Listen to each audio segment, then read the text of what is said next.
E aí, família, firmeza, como vocês estão? Estão se cuidando bem? Passando álcool em gel aí, usando mascarazinha, pá, 1000 grau.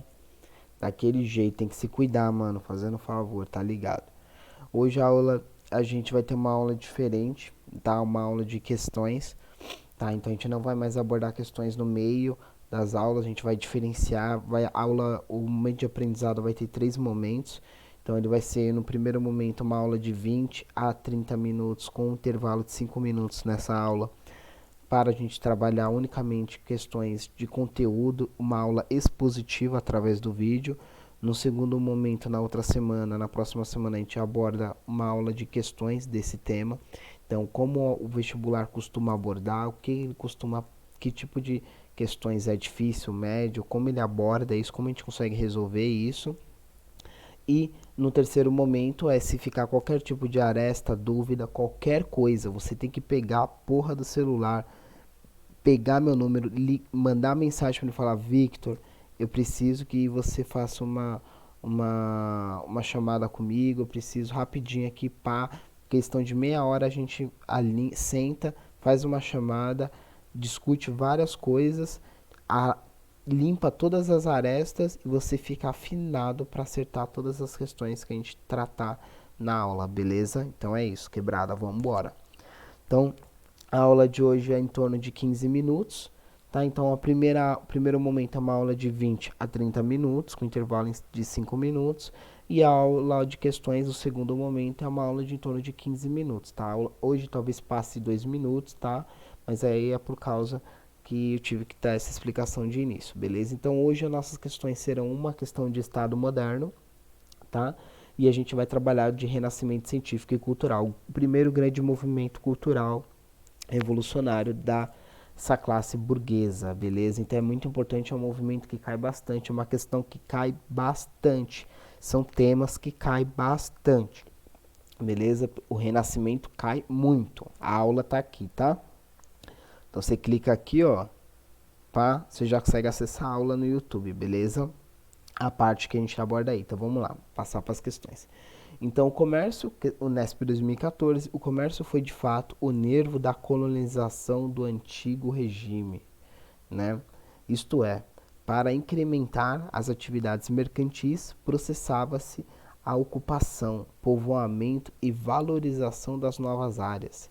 E aqui ressalta de um novo o sentido da colonização da época moderna, indo em curso na Europa a expansão da economia de mercado, ou seja, através da colonização você consegue expandir essa economia de mercado, esse mercantilização crescente dos vários setores produtivos antes à margem da circulação de mercadorias. A produção colonial era uma produção mercantil ligada às grandes linhas de tráfico internacional. Beleza? Então esse período da modernidade, essa época que ele fala aqui de modernidade, ele está falando de uma característica muito importante, de uma colonização que atende os interesses mercantis. Mercantis é uma classe específica, né? Um sistema de econômico, né? Mas assim, é uma classe específica que domina esses interesses, no caso os burgueses mercantes, tá? Então vamos lá. O mercantilismo, o mecanismo principal da colonização foi o comércio entre colônia e metrópole, fato que se manifesta, esse é fácil, hein? Vamos embora. A gente falou bastante disso na história do Brasil, né? Na ampliação do movimento de integração econômica europeia por meio de amplo acesso das outras potências aos mercados coloniais. Não, o pacto colonial rompe isso daqui. Quem pode só comercializar com a colônia é a metrópole e vice-versa, só a metrópole. Letra B, na ausência de preocupação capitalistas por parte dos colonos, que ele preferiam manter o modelo feudal e a hegemonia dos senhores de terra. Não, também não, gente. Esquece que ele introduz o sistema capitalista, inclusive, na população indígena, e isso causa um grande nível de genocídio, inclusive no continente africano, certo? Quando a gente vê o impacto que a escravidão mercante moderna teve no continente, beleza? Não só em questão populacional, mas questão de cultural e de apagamento de história, né? Então, vamos lá. Letra C. Nas críticas das autoridades metropolitanas à persistência do escravismo. Não, né? Ele se calcava em cima disso. Inclusive, ele fala no final do texto o tráfico internacional, né? Então, tira essa C também aí. Letra D. No desinteresse metropolitano de ocupar as novas terras conquistadas, limitando a exploração e também não. E vale a gente lembrar dos Estados Unidos, né? Que a gente vai abordar ainda.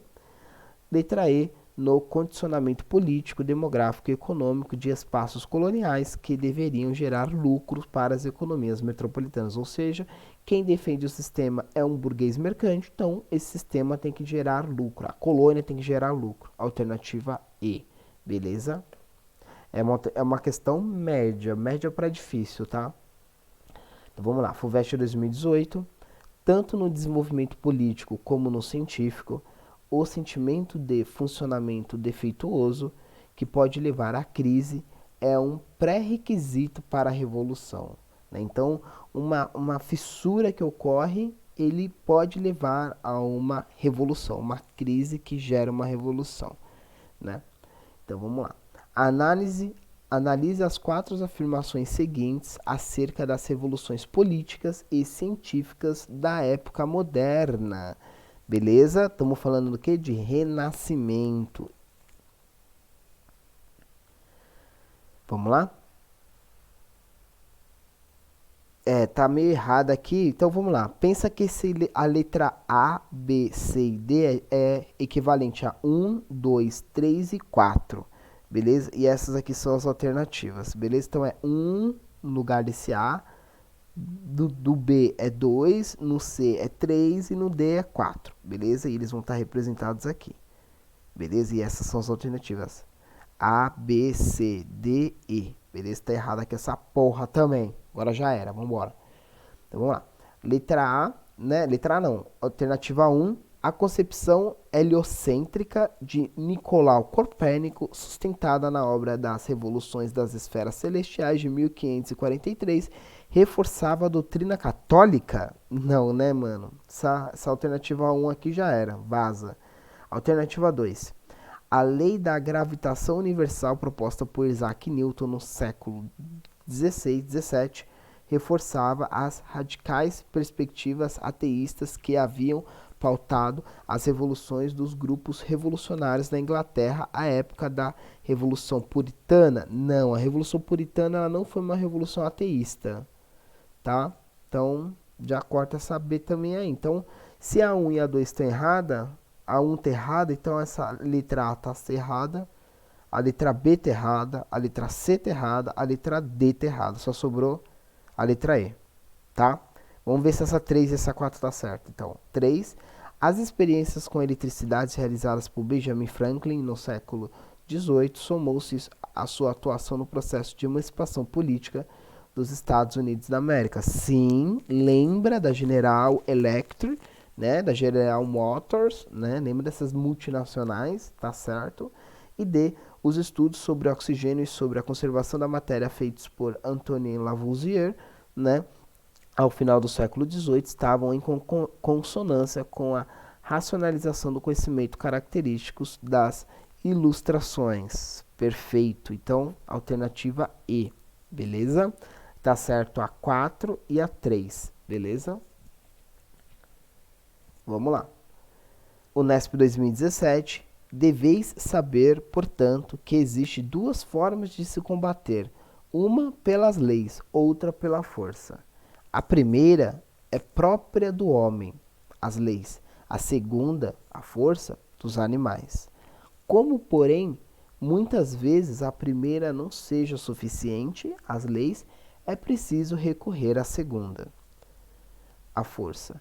O príncipe torna-se necessário, porém, saber empregar convenientemente o animal e o homem, ou seja, ele tem que saber usar as leis e a força, o príncipe, nas ações de todos os homens. Máxima dos príncipes, onde não há tribunal para que recorrer, o que importa é o êxito bom ou mau. Procure, pois, um príncipe vencer e conservar o Estado. Ou seja, o que um príncipe precisa fazer? Se manter no poder. E para manter esse poder, ele usa-se a lei e a força. Então, o texto escrito por volta de 1530 do Nicolau Maquiavel, no livro O Príncipe, é um tratado fundamental para quem vai fazer direito, relações internacionais, vai ter que ler. Tá? Em pleno período do Renascimento italiano, orienta o governante a, ou seja, ele é um conselheiro político dos príncipes, né? Então, por isso o livro O Príncipe, ele é uma recomendação como um príncipe deve agir, como ele deve fazer. E o Nicolau Maquiavel, ele faz uma coisa muito importante, que ele divide as políticas, ele cinge política de moral. Ele faz essa separação entre política e moral. Isso é muito importante. Muito importante. E essa é a ideia principal do livro dele. Essa cisão entre política e moral. Então, para se fazer uma lei, mesmo que se prejudique outras pessoas, você, como príncipe, como líder desse Estado, para se conservar no poder, você deve fazer. Certo? Essa é a questão. Você não se pauta, as suas decisões não são pautadas por questões morais, se é certo ou se é errado, mas sim por questões políticas. Beleza? Se vai causar bem para a população ou não. Beleza? Então vamos lá. Alternativa A, defender a fé honrada, ou defender a fé e honrar os valores morais e sagrados. Não, eu acabei de falar que é uma divisão entre política e moral, então acaba com essa porra de moral. Né? Valorizar e priorizar as ações armadas em detrimento do respeito às leis. Não, ele fala que você tem que usar as duas em equilíbrio, né? Ele fala que você pode usar tanto uma como a outra. Ele não fala que você tem que usar uma mais do que a outra, né? Letra C, basear suas decisões na razão e nos princípios éticos. Não, né? Letra D, comportar-se e tomar suas decisões conforme circunstâncias políticas. Perfeito. Aqui é perfeito. Lembrando que éticos é uma moral, só que racionalizada para o mundo inteiro, ou para um número maior de pessoas. Tá? Então, é uma moral que ela passa por um filtro racional. Beleza? Mas ela é moral também. Beleza? Então, corta essas duas aqui. A C e a A estão erradas. A B também. Então, sobra-se a letra D, a letra alternativa correta. Beleza? Então, vamos lá. Última questão, FUVEST 2017. Em uma significativa passagem da tragédia Macbeth, se liga, Macbeth, acho que é isso, de Shakespeare, seu personagem principal declara: ouso tudo o que é próprio de um homem. Quem ousa fazer mais do que isso não é. De acordo com muitos intérpretes, essa postura releva com extraordinária clareza toda a audácia da experiência renascentista. Por quê? Vamos responder e eu já explico por quê, senão fica fácil demais. Com relação à cultura humanista, é correto afirmar que a questão não necessariamente está ligada ao texto, então você precisa lembrar e ver aquele vídeo que eu mostrei, o link lá em cima, no primeiro coisa da aula, beleza? Então vamos lá. Letra A. O mecenato dos príncipes, de instituições e de famílias ricas e poderosas evitou o constrangimento, prisão e tortura de artistas e de CNA e cientistas. Não, né? Tipo assim, para alguns sim. Lutero se salvou, mas um bonde pesadão se foi, né? Então não. Inclusive famosos, né? Como Copérnico, o Lutero quase foi. Ele só não foi porque ele voltou atrás na palavra, né? Voltou na frente dos caras. Não voltou publicamente, mas voltou nos caras lá. Beleza, vamos lá, esquece essa porra. Então, não. Alternativa A, errada.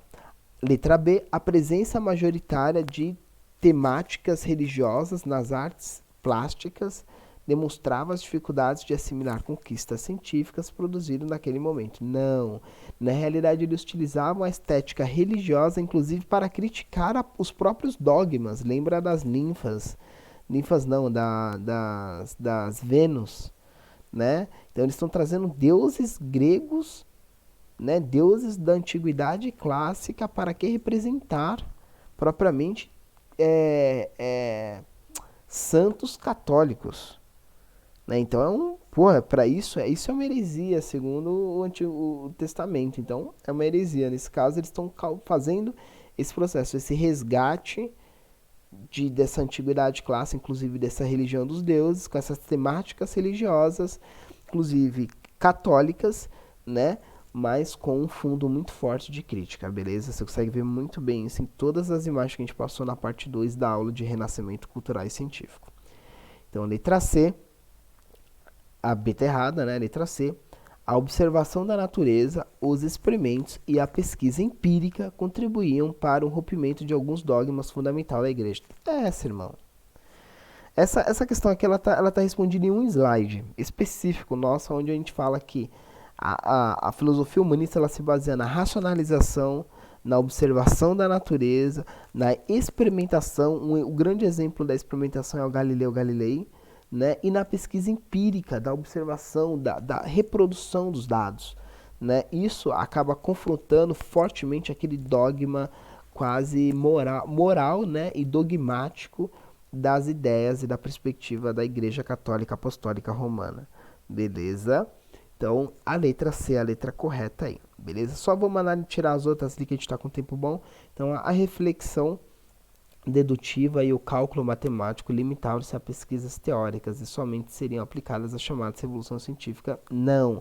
A gente lembra aí do homem vitruviano, né? A gente lembra aí do Leonardo da Vinci, fazer diversas pesquisas, inclusive o cálculo matemático ele foi muito utilizado na anatomia e em diversas outras áreas, não só na Revolução Científica, mas também para a organização e racionalização do espaço urbano. Isso é importante, tá? Então, não, ela não foi unicamente utilizada lá na frente, ela foi usada naquele momento mesmo e muito forte, beleza? E letra E, a avidez do conhecimento e do poder favoreceu a renovação das universidades e a valorização dos saberes transmitidos pela cultura letrada. Então, essa questão ela não está tão certa como a C. Na realidade, ela está errada, né? Mas assim, ela pode soar para você como certa, mas não é. Beleza? Por que ela não é? Porque ele favoreceu sim a renovação das universidades, mas das universidades que eram base católicas. Daí a gente está falando do quê? Basicamente, cultura humanista, renascimento cultural. A gente está falando do quê? Renascimento cultural e científico, o movimento burguês e não o movimento católico. Beleza? Então ela pode até soar certo, mas no que a pergunta está focado, não. Então você vê que as características, as questões, ela tem umas características muito parecidas. Ela sempre tem umas erradas muito na cara e umas que dá para você ficar em dúvida. Então sempre elimine, vá por eliminação, porque você aumenta a probabilidade de você acertar essa questão, beleza? Então é isso, quebrada. Tamo junto. Até semana que vem. É nóis.